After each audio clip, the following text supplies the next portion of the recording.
आज हम बात करने आए हैं लोकसभा चुनाव 2024। विकास हो रहा है, ठप कहाँ पड़ा हुआ है। सोनिया के अलावा किसी ने उद्घाटन नहीं किया। सोनिया तो कोई नेता पद पे भी नहीं थे। आए दिन जो कि पाकिस्तान कहता था मेरे पास परमाणु बम है। पब्लिक को समझना चाहिए क्या करना चाहिए करके। ये कैंडिडेट तो कोई भी आए, बहुत मोस्ट प्रोबेबली मुझे ऐसा लगता है कि निकलेगा तो बीजेपी का ही। सरकार बदलनी चाहिए, लेकिन बदलनी चाहिए जिस मुद्दे पे बदलनी चाहिए वो मुद्दा ही गायब हो जाता है, सरकार बदल जाती है। क्योंकि वो जो क्या बोलते हैं उनको खुद को पता नहीं चलता है। वो आलू में से सोना बनाना।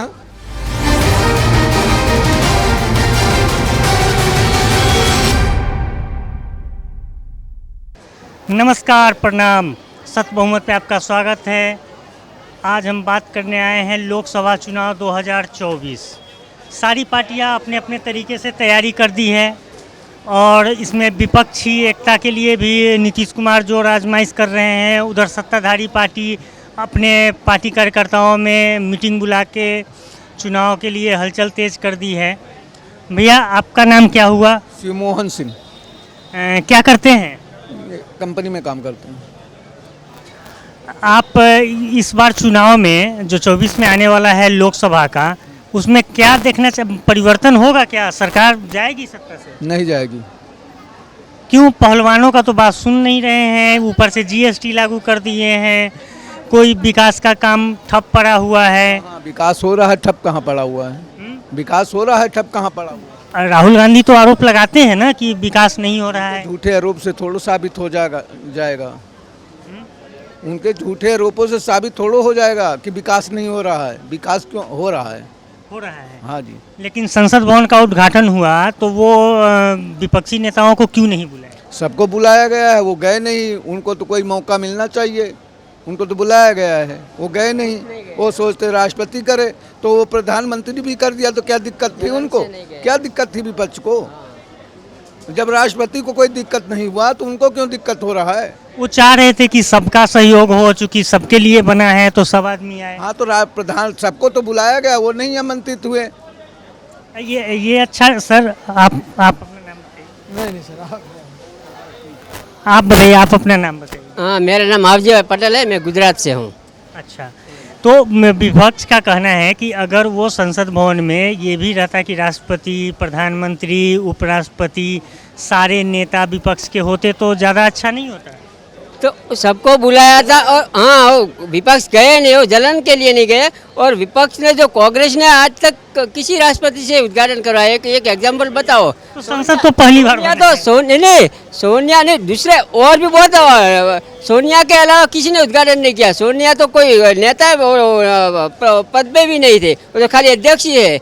अभी उधर ही अपना कर रहा था ना उद्घाटन अभी छत्तीसगढ़। हाँ, तो किसने किया था?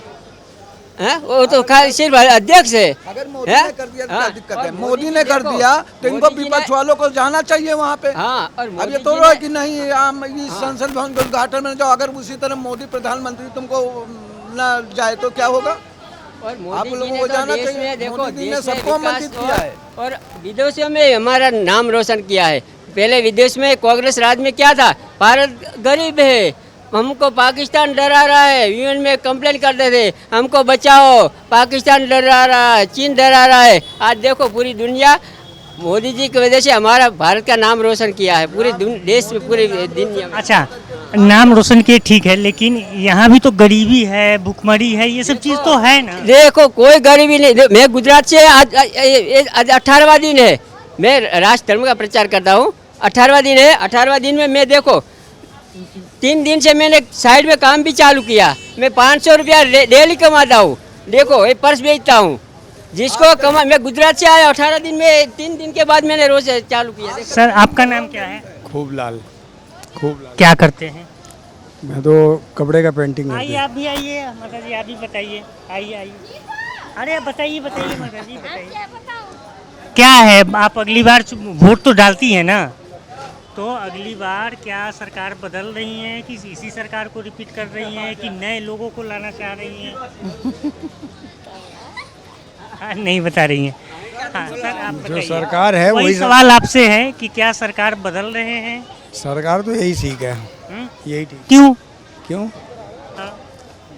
मिलिट्री बढ़िया से है, हाँ, मजबूत हुई है, मजबूत आप भी बता है। रहे हैं। लेकिन विपक्ष के लोग तो कह रहे हैं कि वहाँ पे चाइना अंदर तक घुस आया है, ये सब चीज़ें कह रहे हैं। चाइना तो आज से नहीं, कांग्रेस के ज़माने से ही है।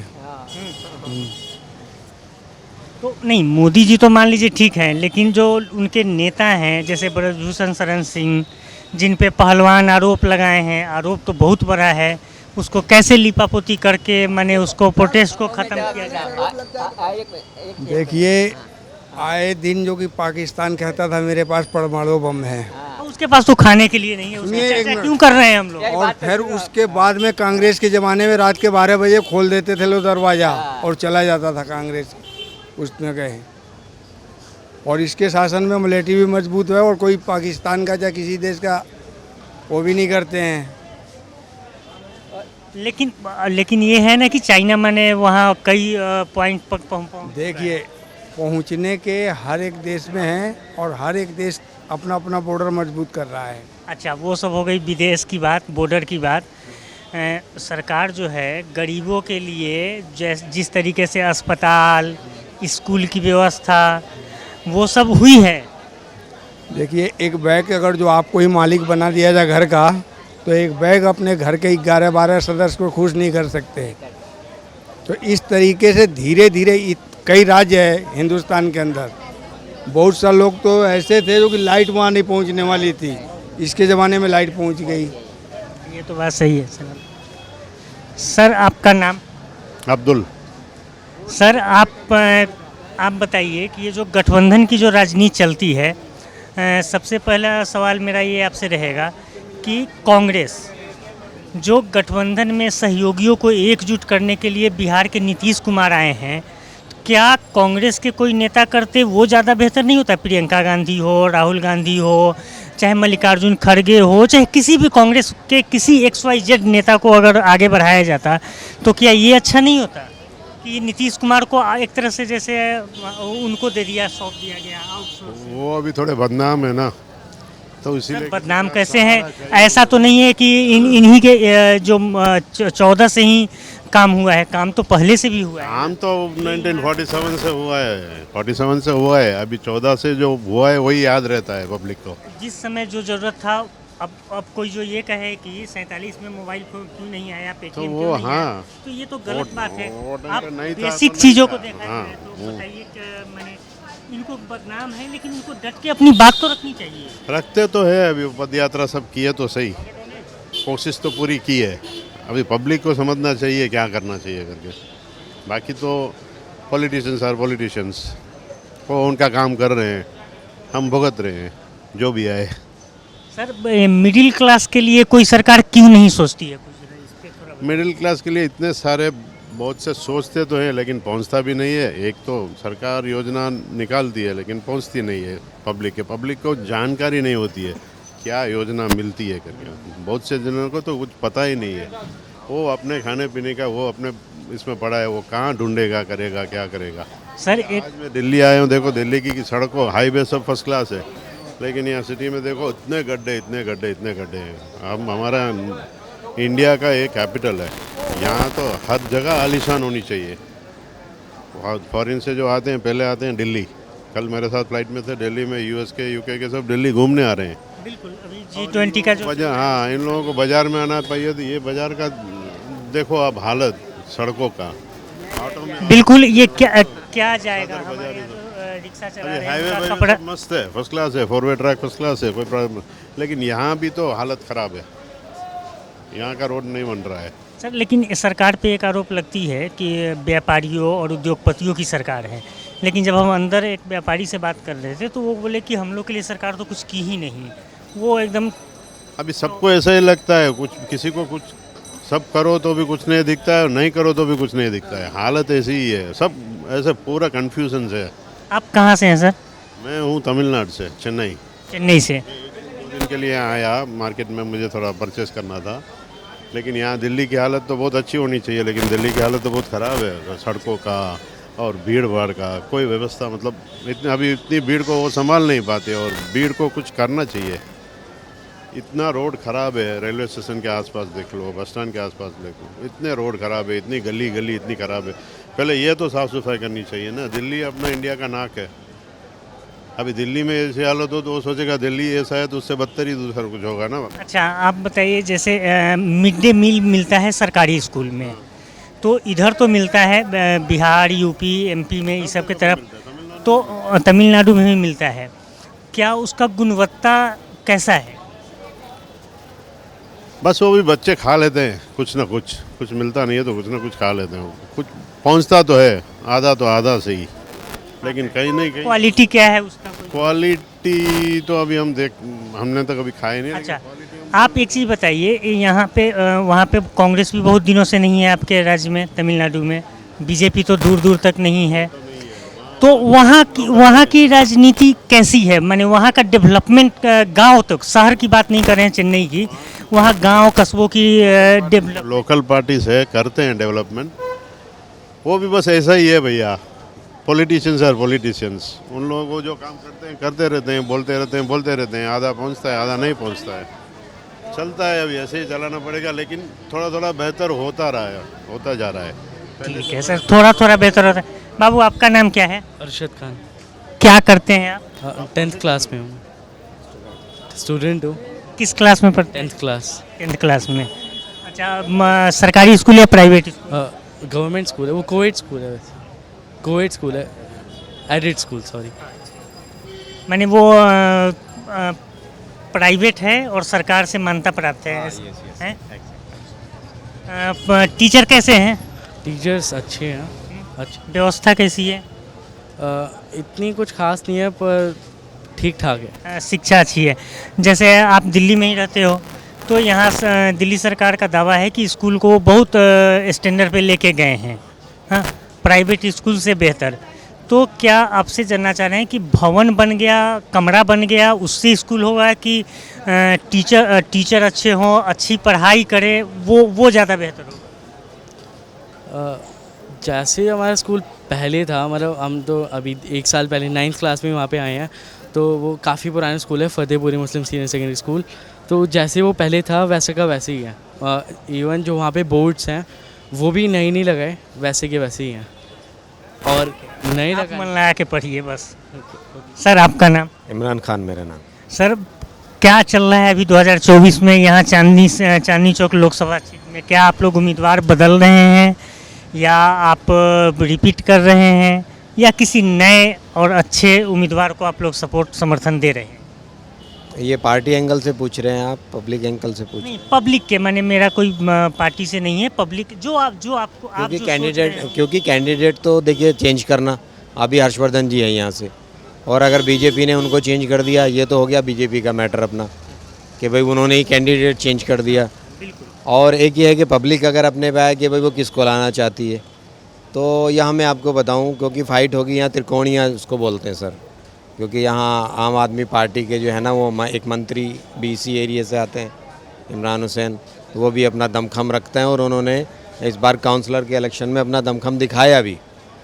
और इधर कांग्रेस भी कमज़ोर नहीं है कि वो 15 साल जो दिल्ली सरकार में कांग्रेस के मंत्री रहे हैं हारून यूसुफ साहब, वो भी इसी एरिया से। लेकिन उनका तो उम्र भी हो गया। नहीं उम्र तो हो गया, लेकिन वो ग्रुप तो चल रहा है ना सर। जेपी अग्रवाल साहब आज भी यहाँ मेहनत में लगे हुए हैं, और बीजेपी को भी हम कम नहीं आंक सकते। लेकिन ज़्यादा चांसेस जो है वो मेरी अपनी नज़र में ये है कि कैंडिडेट तो कोई भी आए, बहुत मोस्ट प्रोबेबली मुझे ऐसा लगता है कि निकलेगा तो बीजेपी का ही, भारतीय जनता पार्टी का। इस पूरे हिंदुस्तान वो चांदनी चौक वाले इलाके में क्या किए? पूरे हिंदुस्तान की सबसे छोटी लोग। अगर हम आपसे पूछे कि जो सांसद हैं यहाँ बीजेपी के, उनका आप 2 काम कोई बेहतर बता दीजिए जो वो आके किए होंगे, चुनाव के बाद आके लोगों से मिल के बताए होंगे कि ये समस्या है, इस काम ने समाधान कर दिया। लेकिन काम की तो ये है कि यहाँ काम मिलजुल के हो रहा है, विधानसभा लेवल पे बहुत ज़्यादा अच्छा काम हो रहा है, क्योंकि जैसे मैंने आपको बताया कि मंत्री हैं यहाँ दिल्ली सरकार के, उनके फंड से बहुत काम हो रहा है, इसमें कोई शक नहीं रहा। हर्षवर्धन जी का मिलना जुलना वो अक्सर यहाँ दिखाई दे जाते हैं। ये एक अच्छी बात है जो बहुत दिनों के बाद हमको सुनने को देखने को मिला है कि सांसद साहब दिखाई दे जाते हैं। ऐसे भी उनके बारे में कहा जाता है वो अच्छे इंसान हैं। ऑब्वियसली बिल्कुल अच्छे इंसान हैं। एक मतलब उनके वक्तव्य से, उनकी बातचीत से, उनके बिहेव से, उनके मिलने जुलने से पता लगता है तो कि क्या एजुकेशन भी मायने रखता है? अगर अच्छे एजुकेशन वाले लोग राजनीति में आए तो क्या राजनीति सुधारी जा सकती है? हाँ बिल्कुल। एजुकेशन, एक अनपढ़ और एक पढ़ा लिखा, ये दोनों बराबर हो ही नहीं सकते। एक्सेप्शनल कुछ केसेस में कि एक अनपढ़ ने अच्छी सोसाइटी अटेंड की, उन केसेस को छोड़ के, नहीं तो एक उर्दू में कहते हैं एक तालीम याफ्ता और एक जाहिल, ये दोनों बराबर हो ही नहीं सकते। बिल्कुल बिल्कुल। अब भैया आपका नाम क्या है? मेरा नाम मोहम्मद इरशाद है। क्या करते हैं? मैं बिजनेस करता हूँ। किस चीज़ का? मैं कोल और ऑप्टिकल का बिजनेस करता हूँ। किस चीज़ का? कोल और ऑप्टिकल्स। अच्छा, इसमें क्या बनता है? यहाँ चश्मे बनते हैं हमारे यहाँ। चश्मे बनते हैं जी। तो बल्ली मरान में आपका होगा? क्योंकि नहीं। चश्मे का तो बल्ली मरान में है। बल्ली मराना और फतेहपुरी दोनों जगह है। फतेहपुरी में ज़्यादा है हमारा। आप लोगों के लिए सरकार कुछ क्या व्यवस्था की है जो व्यापारियों के उत्थान के लिए, आप लोग की तरक्की हो, इसके लिए 2-3 चीज़ बताइए क्या की है? इस गवर्नमेंट से हमें उम्मीद तो थी कि मैन्युफैक्चरिंग सेक्टर में कुछ मिलेगा, लेकिन मैन्युफैक्चरिंग सेक्टर जहाँ थी बल्कि और डीप होते जा रही है। हमारा ऑप्टिकल लाइन की जितनी मैन्युफैक्चरिंग थी वो लगभग ख़त्म होने की तरफ ही है। अच्छा, इस बार 24 में लोकसभा चुनाव होने वाला है, तो क्या आप लोग उम्मीदवार बदल रहे हैं कि नए उम्मीदवार को चांस देंगे अगर कोई नया आता है? हमारे लिए तो ये है कि राजनीति एक पब्लिक के लिए जो सेवा, बढ़िया सेवा दे वो उसको पब्लिकली आना ही चाहिए। अच्छा, आप कभी ये सोचते हैं कि आप जिसको वोट देते हैं किसी और पार्टी में समझ के, वो लोकसभा में जाके चाहे बाहर में वो चुनाव जीतने के बाद किसी और पार्टी से मिल जाते हैं वो, तो ये आपको दुख नहीं होता है? ये तो दल बदलू तो ये ठीक है नहीं, चाहे वो पार्टी के लिए हो, पब्लिक के लिए हो या फिर गवर्नमेंट के लिए हो। इनका एक अपना सिद्धांत होना चाहिए और उस सिद्धांत पर टिके रहें तो ये पब्लिक के लिए भी है, और जिस काम के लिए चुन के भेजा जाता है वो काम करें तो पब्लिक को उसमें ज़्यादा। अच्छा, ये हम लोग चुनाव करते हैं, वोट देते हैं, सरकार बदल देते हैं। जैसे यहाँ दिल्ली में कांग्रेस थी, आम आदमी आ गई, यहाँ कांग्रेस थी, बीजेपी आ गई, लेकिन व्यवस्था जहाँ का वहीं रह गया। तो व्यवस्था बदलने की ज़रूरत है क्या? लोकतंत्र में सबसे बढ़िया खूबसूरती यही होता है लोकतंत्र कहाँ रहा कि सरकार बदलनी चाहिए, लेकिन बदलनी चाहिए जिस मुद्दे पे बदलनी चाहिए वो मुद्दा ही गायब हो जाता है, सरकार बदल जाती है। जहाँ थे वहीं रह जाते हैं, सरकारें आती हैं जाती हैं, सब यही चलता रहता है, लेकिन जो मेन मुद्दा है मुद्दे से भटक जाती हैं। सर, हम लोग चुनाव करते हैं, सरकार तो बदल देते हैं, लोकसभा में हो चाहे विधानसभा में, लेकिन व्यवस्था करीब वही रहती है। जैसे आपको हम एक सिंपल उदाहरण देके बताते हैं, वही हॉस्पिटल में भीड़, वही ड्राइविंग लाइसेंस बनवाने में प्रॉब्लम, लेकिन जब चुनाव के पहले लगता है कि जब नई सरकार आएगी वो पूरा बदल देगी। ऐसा होता नहीं है, इसका कारण क्या है और इसको कैसे इससे निजात पाया जा सकता है? इसका बहुत मेरी दृष्टि से जो रीज़न है, एक तो भारत में एक तो बहुत बड़ा राष्ट्र है, कंपेरेटिवली दुनिया के जो सभी राष्ट्रों में से उसकी तुलना की जाए तो बस्ती में मेरे ख्याल से 2nd या 3rd नंबर हो सकता है। तो उस दृष्टिकोण से नीचे के तक ये जो बेनिफिट्स है पहुंचते नहीं है। तो सर, इसके लिए व्यवस्था कुछ ऐसा ना बदला जाए कि वहां तक पहुंचे? एकदम से तो बदलाव नहीं आ सकता है, लेकिन जब नरेंद्र मोदी की आने के बाद में जो बदलाव आया है वो काफ़ी फास्ट आया है, पहली बात। दूसरी बात कि नरेंद्र मोदी तो सब तक तो बेनिफिट योजनाएं या तो जो भी है पहुंचा नहीं सकते हैं। मैं मेरी खुद की बात करूं, मान लीजिए मुझे मुद्रा लोन लेनी है तो उसके डॉक्यूमेंटेशन पेपर्स इतने सारे होते हैं कि मैं तकलीफ में मुझे ज़्यादा पड़ती है वो अप्लाई करने में, उसकी प्रोसेस करने में। तो आम जनता उसको आसान थोड़ा बनाया जा सकता है। आसान बनाना चाहिए, आसान नहीं है और उसका रीज़न भी है। मान लीजिए ज़्यादा आसान बनेंगे तो फ्रॉड हो जाएगा, बैंकों को नुकसान में चली जाएगी। अच्छा, ये जो वर्तमान में चल रहा है कि विपक्ष के नेता जो हैं राहुल गांधी, वो बाहर जाके बोलते हैं, लेकिन एक आरोप कांग्रेस वाले कहते हैं कि वो तो हमारे अभी सांसद भी नहीं है, लेकिन उनके बोलने पे इतना है तौबा क्यों? मेरी बात सुनो, राहुल गांधी का मुझे तो जहाँ तक मेरा ऑब्जर्वेशन रहा है, जीभ और मगज के साथ में कोई कनेक्शन ही नहीं लगता है। क्योंकि वो जो क्या बोलते हैं उनको खुद को पता नहीं चलता है। वो आलू में से सोना बनाना ऐसी बात करते क्या, उसको पता नहीं कि आलू, वो इतने एजुकेटेड आदमी हैं, आप जैसे एजुकेटेड कोई भी 5वीं 10वीं कक्षा तक पढ़ा लिखा आदमी को भी आलू में से सोना बनाएंगे तो वो बोलता है क्या नॉनसेंस टॉक हो रही है। तो इस तरह से कमेंट्स क्यों करते, मेरी समझ में नहीं आता है। उनको क्या, उनके कोई एडवाइज़र नहीं है, उनके सलाहकार नहीं है कि तुम्हें क्या बोलना चाहिए, या कुछ बोलने से पहले उनके जो एडवाइज़र होते हैं उनको समझाना चाहिए, तो होने चाहिए कि तुम ये बोलेंगे तो इसका प्रत्याघात समाज में ये पड़ेगा, आपकी लोकप्रियता में चोट पहुंचेगी, क्या उसको पता नहीं। अच्छा सर, एक और चीज़ आपसे जानना चाह रहे हैं, आप अच्छा बता रहे हैं सर। जैसे ये जो हम लोग सांसद और विधायक जो गठबंधन की जो राजनीति है उसको बदलने की ज़रूरत नहीं है। अब गठबंधन क्या माने, आपका कोई वैचारिक मिलाप नहीं है, सिर्फ सत्ता का लाभ उठाने के लिए कोई भी, चाहे वो बीजेपी हो कांग्रेस हो, किसी से भी लोग गठबंधन कर लेते हैं। तो क्या गठबंधन की राजनीति को ख़त्म नहीं किया जा सकता है? उसका कोई उपाय नहीं। लोकशाही में जो अपना बंधारण का जो निर्माण किया गया है, कानून बनाया गया है, तो उसके तहत ज़बरदस्ती उनको करना पड़ता है।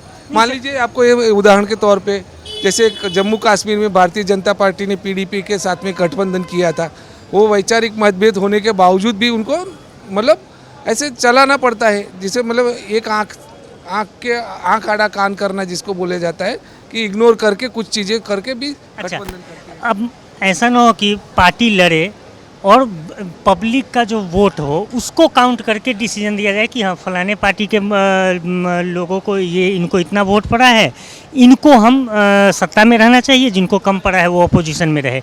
ऐसे होगा कि गठबंधन की राजनीति ख़त्म होगी। तोड़ फोड़ जो होता है पार्टी में, दल बदल, ये सब भी माने कानून है, लेकिन लोग मानते कहाँ हैं। इसका उदाहरण है कि वो शिवसेना गुट टूट गई, अलग हो गई, और तब आपको बुरा नहीं लगता है कि अगर उनको हम बीजेपी, मोदी के साथ वो गठबंधन किए थे, उद्धव ठाकरे, उनके साथ तो वो वोट बहुमत जीत के आए, लेकिन बाद में एनसीपी और कांग्रेस के साथ चले गए। तो इसको कैसे देखते हैं? और इसी तरीके से नीतीश कुमार। सर, हमें भी अंदर से दर्द होता है, और जो जिस तरह से गठबंधन करते हैं उनको भी ये पता होता है कि फ्यूचर में ऐसा होने वाला है, लेकिन वो कोई उपाय ही नहीं है लोकशाही में। मैं वही तो कहना चाहता हूँ, बंधारण जो है अपना संविधान के मुताबिक ही उनको ज़बरदस्ती उनको कॉम्पनसेट करना पड़ता है, तो कॉम्प्रोमाइज़ करना पड़ता है बातों को। अच्छा, आप दिल्ली में ही हैं, ये पहलवानों का बहुत दिनों से प्रोटेस्ट चल रहा था, तो सरकार इसमें डिले क्यों कर दी इतना? मैंने, एक तो वो भी बेटी हैं, अपने बच्चे हैं, तो उनके लिए सुप्रीम कोर्ट तक आना पड़ा FIR लिखवाने के लिए। ये थोड़ा पच नहीं रहा है, क्योंकि मोदी जी बेटी के लिए बहुत चीज़ योजना लाए हैं, बहुत चीज़ कहते हैं, तो इसमें डिले किस स्तर पे हुई? वो उसका रीज़न ये है सर कि ये जो कोई चीज़ें ऐसी होती है कि किसी को बहकावा भी जाता है। पॉलिटिक्स किसको बोला जाता है? शाम दाम दंड भेद। तो उनको जो विपक्ष है उनको लोकप्रियता हासिल करने के जो तौर तरीके हैं वो ये ऐसे ही कर सकते, बाकी कोई उपाय नहीं उनके पास में, तो ये करेंगे। और उनको या तो किस तरह से उनको मिसगाइड करना, या तो उनको बहकाना, या तो उनको किस प्रलोभन दे के, क्या पता क्या रहस्य है, पता नहीं चल रहा है। जब रहस्य खुलेगा तब पता चल जाएगा। देखिए, जब ये रहस्य खुलेगा, चाहे पहलवानों का, चाहे 2024 में कौन आ रहे हैं फिर से, कौन नहीं आ रहे हैं, ये सब एक रहस्य ही है। हम लोग सिर्फ अपनी बात रख रहे हैं, जो हमारे आसपास अगल बगल में जो घटना घटती है उससे हम लोग ऑब्जर्व करते हैं, और ये 2024 के बाद ही पता चलेगा कि क्या होता है। लेकिन हर किसी से बात किए, सभी लोगों का मानना है कि व्यवस्था परिवर्तन होनी चाहिए। इसके लिए आप देखते रहिए सत्य बहुमत। इस चैनल को शेयर कीजिए, सब्सक्राइब कीजिए, और आप बने रहिए और जन जन तक पहुंचाइए। धन्यवाद, प्रणाम। आज हम बात करने आए हैं लोकसभा चुनाव 2024। विकास हो रहा है, ठप कहाँ पड़ा हुआ है? सोनिया के अलावा किसी ने उद्घाटन नहीं किया। सोनिया तो कोई नेता पद पे भी नहीं थे। आए दिन जो कि पाकिस्तान कहता था मेरे पास परमाणु बम है। पब्लिक को समझना चाहिए क्या करना चाहिए करके। कि कैंडिडेट तो कोई भी आए, बहुत मोस्ट प्रोबेबली मुझे ऐसा लगता है कि निकलेगा तो बीजेपी का ही। सरकार बदलनी चाहिए, लेकिन बदलनी चाहिए जिस मुद्दे पे बदलनी चाहिए वो मुद्दा ही गायब हो जाता है, सरकार बदल जाती है। क्योंकि वो जो क्या बोलते हैं उनको खुद को पता नहीं चलता है। वो आलू में से सोना बनाना